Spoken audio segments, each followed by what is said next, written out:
बाप रे बाप, जब देखा बूढ़ा चपमचे गिरिए में रहता रुए। हम तो लगत के ओकर पतो है ना हनी,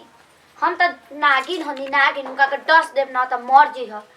गाड़ी फेंक दे। जब देखा तब फुलछिनिया बंझिनिया के चक्कर में बुढ़ऊ रहेला,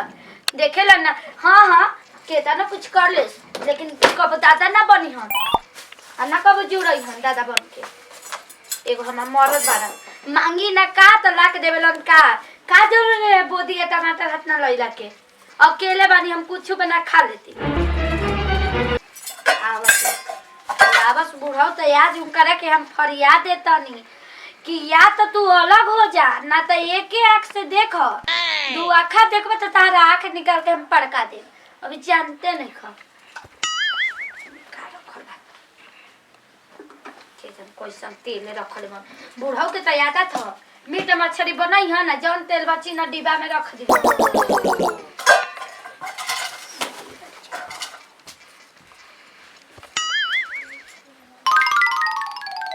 ये क्या करता रे? हाय यही तरह बिगाड़ा आई आवत जरा तक तारा माई दादा के खेत में ले देखी बाबूजी हमर माई बाबू पा आ दादा बाप जन ना हम एगो नतीजा ना छोड़म लगे जने की ना नौ नतीजा करके रख देम हम। टमाटर केतना मांगा तो के का पता रे? रौना नहीं खिला के दे रे, हमर भातार ला के दे हम बीगी चाहे कुछ करी। तू अपना भातार पर घमंड देखा तू पैदा के लइका भातार के अपना जब पैदे कोनी हां तो रख लेती, काहे के बियाह कर ले रही ना करे के चाहते हैं ना। अरे जाई रौरा ऐसा मौका हम ससुरे ना देखले रही। कुछ बोली रे ना बाबूजी ना बोलबो तो तार मुंह और फोड़ देबो जब तेरे काम के। हां ई जा बंधिनिया कुलछिनिया तारा के करिए धरी अब गे तारा के खियाई पियाई हम थोड़े तारा के पूछो दे। हमारे चक्कर में रहबा एक दिन देखिए खड़ा खड़ा मत करिए जी के जानी कि ना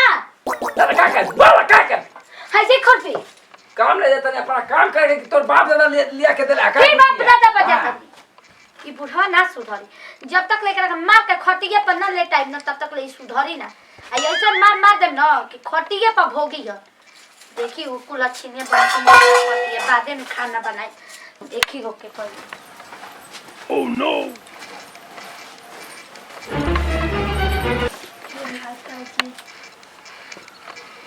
हमरो देते लइका त बाजी के नाम लिख देते माता जी सब के ताना मारा चाहते। हे भगवान कौन ऐसा कर्तव्य करने कि हमके वंश ना दियाला, वंश दे दिला तो घर परिवार चलित हमार सब तो ताना मारा करते। टेंशन मत लो, दुर्गा महीना दुर्गा देवी दुर्गा तारा के दी हो नौ गो बेटा दी हन छटपटाई। हां ये दीदी दीहन ना देखा हमरा भी सुटका मत चलावा जानू ना, हम बाबूजी ना होनी तो का करम बाबूजी ना है तो बाबूजी ना है हम कुछ ना कह हमरोवा के हाथ ना सुटका मत चलावा, दवाई दी हम फायदा करियो का हो बाप रे बाप एकरा का बोललो ना गुनाह बड़ुए। हां तो हमसे मत बोलिए, हम 9 दिन भूखल बनी। 9 दिन भूखल बड़ू त का कर लेबू का करबू मार दे पूजा पाठ में बोलल ना जाला ढेर। हां दुर्गा मैया हमरा के ले बीती हट अन्ना ही रोवे नहीं यार चोरा के मछली खा ली भूखल नवरातन तो का कहतलू हमार मन चाहे तो कठौती में गंगा हमार मन करी तवन करब, मन करी पूजा पाठ करेगा तो पूजा पाठ करब, मन करी जौन खाए के तवन खाई। हां मछली खाई मुर्गा खाई घर में पूरा भाग दे है सुटका चलेगा धके देखिए सिंगल पड़ी मत हमसे बाप रे बाप पहली न थे से। हां तो सब बुढ़ा चस्का के रख ले वरना तहरिया त ना बोलत रहे हमरा। हां तो भेज सब तुम सरकावले बानी देखा हम मरद पे गलू तो गलू जइया मत दोबारा कहे न जाई रो ससुर का हम।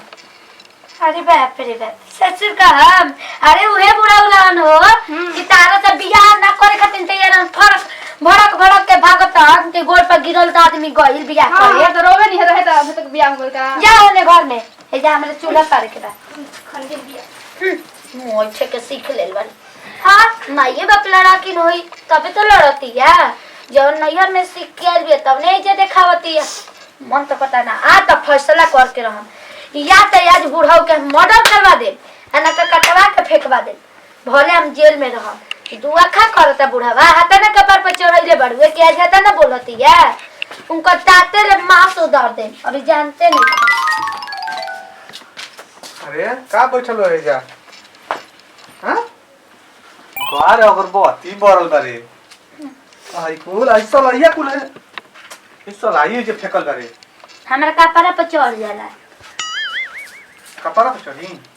देखी घर में जाके निक ना लागला जमीन हो। तो तू ही तो कहा तो इसके हमर कपड़ा पे चढ़ जाला हम सलाई फेकल रही जा। अच्छा के सबूर सीख ली जमीन हो। चल भाई ईटा पे बैठ जाते हां अब बोल का बोली जी का बोली और बाप से का कर रखले बड़ जल्दी नु हमर मन पिता के रह जे तब घर में मन को त के नौरी में डूब के मर जाई हम। अरे हाथा ना मत रो ना तो हमर रुआई रो हमरा भी मौका ना बननी गा सब सुनली तो कही कि छे छाड़े बढ़ गए तो मौगा ना बनी तो का करी तोरा के मारी ना जी ना जी तो यही सुन कहने तू रो मत रोबुन तो हम रोएला कोई ना तो का करी मन में दुख बता हमरा हंसी के निक लागत रे। अरे तो बाबू के छोड़ बाजार बाबू के बात बड़वे बाबू जी छोटके के सिखावत नहीं मारे के आ छोटके मेरे के बोले ये तोरा के छोटकी मर रहिया और सोलरिया से बाहर ना दिला हड़े ओकरा के। हां हमरा देखे जेल के हवा खाए के और अब चाहिए बारी तो जेल से डर बा तो काहे के झूठो को ओकरा संग लागल बाड़ी। बाप रे बाप कितना समझावे के चाहिए कि ते ताना मारत तरी गाँव नगर तो मरते बटे ये वो मारत तरी कुछ नहीं के समझ में आवत कि हम का करी अपने के। बताइया का बाबूजी अरे बैठ काय रोवत है रे का कहीं बाबूजी घर में हमारे कोनो अधिकार नहीं थे। ये सर कोई बात काय कहत है रे इतना दीदी का बोलनी है डटनी है कि का बतावे कि दीदी के समझावे के चाहिए तो दीदी डाटा तनी ताना मारा तनी मौरगा थिया ना वही तरह डसत रहले वो हमारा के देखेले तो वही डसत रहले ओकर बात ना मननी समझली ना आई गोरी बात है देख घबड़ो जान आ तू पूजा फार करते ना तो तोके भगवान जी एक ना एक दिन देबे करेला ना घबराई के नहीं खे आ सबर के फल बहुत मीठा होला एथरा ना घबराल जाला आ कुछ भी बोलते तो बोले दे से दिक्कत नहीं खे। कितना सही बाबूजी साला बिना सहाला घर में कुछ नहीं के बुझाते घर में ये मन करते कुछ खा के मर जाए। अरे ना रे ये मर जाबी कुल तो पूरा बवाल हो जाई रे हमरे लागत कुछ ना कुछ करे के पड़े ना तो वो ए रही ना तो हम ही रह कुछ ना कुछ जरूर करब ना तो ये सही मन बिगड़ी ना तो कुछ ना कुछ तो के बोलते रही ऐसा बता ना तू चुप रह कोई हम ना सीख लगावत नहीं सीख लगा के ऐसे बजा के ये सर पटकम ना कि वो समझे कि क्या अबे पुलगी पर चढ़ावत नहीं नहीं की बोलता तो ढेर उत्साह करती है। अरे बाबूजी बहुत बोली ना मरबो कहनी है वहाँ के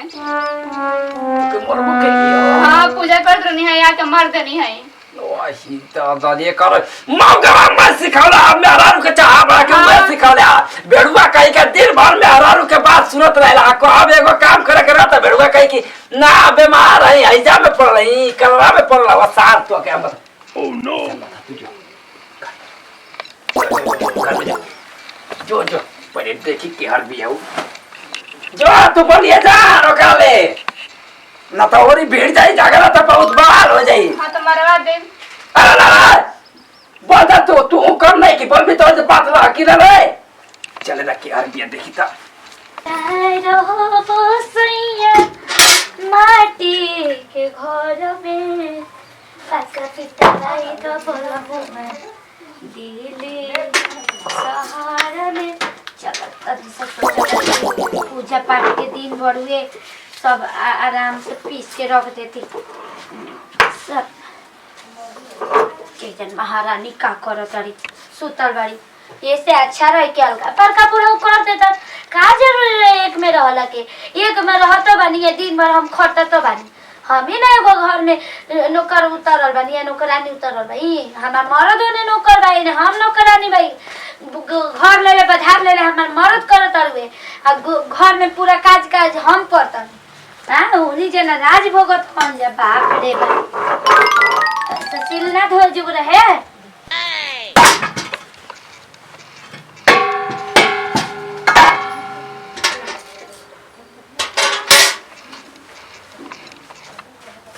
Oh no!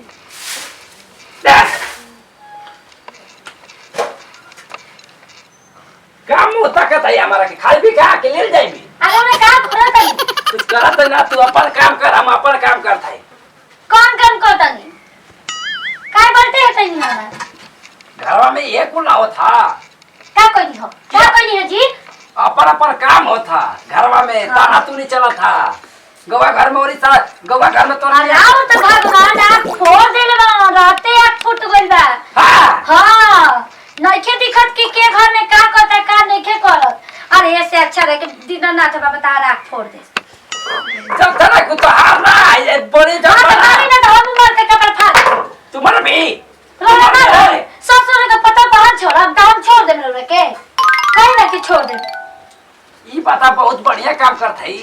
का कोई नहीं हो तो ओकरा के बोलत का है वो पूजा फार कर दिया हां हां बोलम बांधी निया कुलछी निया मुचोरी हिया बोलम तो- एगो घर में वंश न तेरा शादी के 3 साल हो गए 4 साल या इसे कसम भी ओकरा के रे तू बोला भी ओकरा के आय तो एक मजा रही तो ओकर बता ना बोली काहे हम लड़की भइले त रे खोलत तेल में दे डाल के मुंगा दे अगर ना करे करे जा फटा तर रे तू यही तरह डाका भी आ यही तरह तो के ना कह दे तू डहक का बुढ़ाऊ तू हाँ। जय दी बाबूजी का बोलते हैं उनकरा से वही तो लड़त रहली नहीं हरे के लड़ाकुन हई यार के झगड़ा ये रे कर गांव के मैं झगड़ा कोरा में बैठ जा बुढ़ाऊ के कोरा में बैठ के सिखा दो ये बोला ये कोरा में बैठ जा कोरा में बैठ जा बैठाई तू कोरा में तू ये बोल रहा पता का घर में मेरा सुगार हैं ना सुबह बानी ना सुपर ने खिया बानी आवत बात करे चका दिया लेके गई रही खोजे खाती सुबह ना रही चका के बिया कोई दे रही तोर बाप ला सीधे 10 रुपया में ना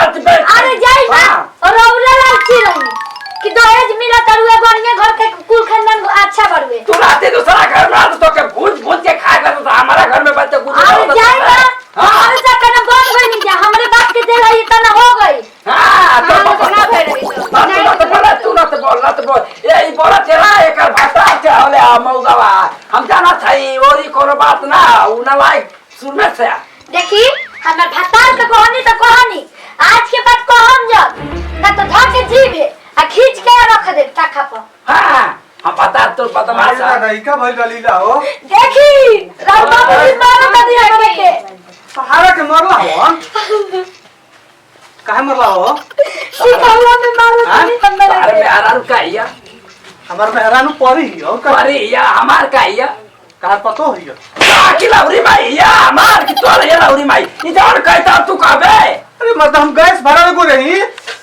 दे तोर मरद लगा रे दे तोर हम बहुत सुनले बानी ना तोर बहुत हम सुनले बानी कि मरद कहत हवे तोर मरद लगा रे देखी मारे के कोशिश मत करी अब कुआं देखी के मार दे बलुआ हां अरे जा रे मगाऊ जा मैं हरार जमर कहत या तो ओए देखा बकरे देखी चुपचाप रही बाबूजी तू बेच में माता तो तोरा काम में जरा थारा थर्मल कोई गांव घर ना बचा रे ना तो साफ कर ये बता घर में चल हाँ, एक चल। कहीं गो दिल बटे सीना के भीतरिया वो दिल लागो देखो तो बाबूजी देख ए मौगा के ना मार पूरा दम जुड़ा जाई हाथ में हाथ डाल के कोई हमारा सामने देख रे करे जा हमार पूरा दम दहल गइले पप्पा जय दी बाबूजी पांच उंगलियां बराबर बटे तू बोल जा आज के बाद इरा त अलगा ये सा न त घर से पहले निकल ये सब दूगो मेरे नहीं को बाबूजी ऐसा मत करी न त कहम के बूढ़ो को सिखौली के छोटा की है के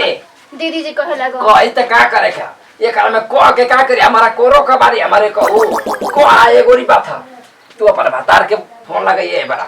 हम बात करब कि भैया हमारा का करतनी यानी के वो अगर कही कि ठीक है अलगा बिन के होई त कोनो बात ना अगर हमरा के अगर तुन के रखे कोई के मित्र रखिया सा अगर ना रखे के होई त अपन जाके दुआर पर खाना दाना बने नहीं, रोज के झंझट हना ई कुल मार खाता कर दे अरे नहीं बाबूजी चल घर में खा ली चल चल। चली बाबूजी चल अरे ना ना ना नहीं चले खा ली